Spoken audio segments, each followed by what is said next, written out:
alimentação natural pode trazer muitos benefícios para a saúde do seu pet, mas não estamos falando em restos de comida, e sim em uma dieta que precisa ser cuidadosamente balanceada.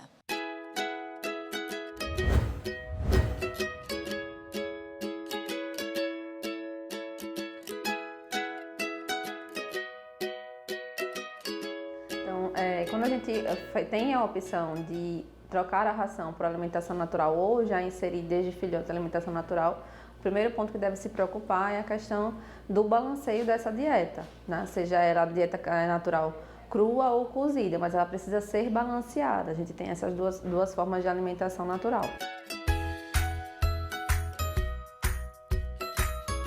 Não atender os 46 nutrientes essenciais à vida do cão e do gato. Então, na maioria das vezes, são vitaminas e minerais que são desbalanceados, como por exemplo o cálcio. Ele pode estar em excesso ou ele pode estar diminuído na dieta. E dessa forma pode predispor, por exemplo, a cálculos urinários, né? Outra questão também seria, falando da deficiência do cálcio, é o risco de fratura.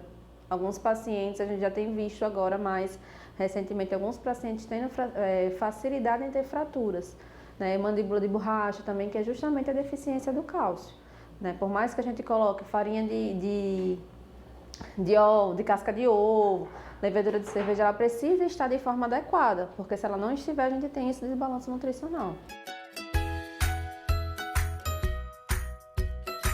A alimentação natural não é resto de comida, né? A alimentação natural ela é elaborada, ela é feita especificamente para o cão e para o gato, né? Então a gente precisa ter esse cuidado, tanto em relação ao processamento dos alimentos, em relação aos temperos, que alguns só podem ser tóxicos, né? Alguns condimentos ou legumes, por exemplo, a cebola, ela é extremamente tóxica e a gente utiliza muito na nossa alimentação, mas não deve ser utilizada para cão e para gato por ser tóxico, né?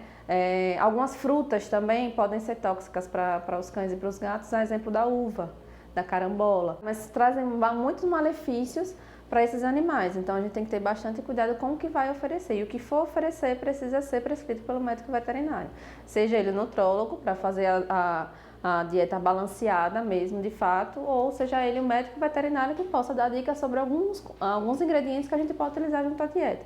E também é permitido fazer o uso da ração com a dieta caseira, mas lembrando, se for feita dessa forma, também precisa ser balanceado, porque a gente pode ter excesso de alguns ingredientes ou nutrientes.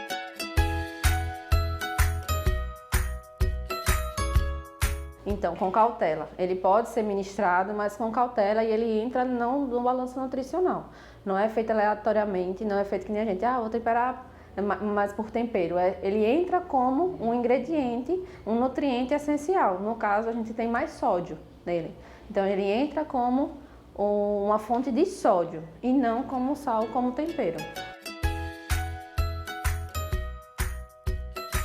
Em relação aos alimentos crus, a gente precisa ter alguns cuidados. Existem algumas tabelas disponíveis na internet sobre o processamento desses alimentos. Precisa se passar por uma fase de congelamento. Cada tipo de proteína existe uma fase de congelamento permitida. Então, o ideal, se for fornecer cru, que também passe por um especialista para poder lhe orientar a melhor forma e qual tipo de proteína, quanto tempo deve ser fornecido. Por exemplo, a carne bovina, ele pede que a gente deixe congelado por pelo menos 3 dias. E sempre desse congelamento tem que ser na geladeira embaixo, né? E depois fornecido a um animal.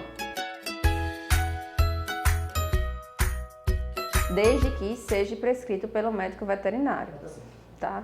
Então, os animais para receberem a alimentação natural devem ser prescritos pelo médico veterinário, tá? Seja ele, mais uma vez, nutrólogo, que vai balancear essa dieta, ou o médico veterinário que esteja apto a fazer esse tipo de alimentação.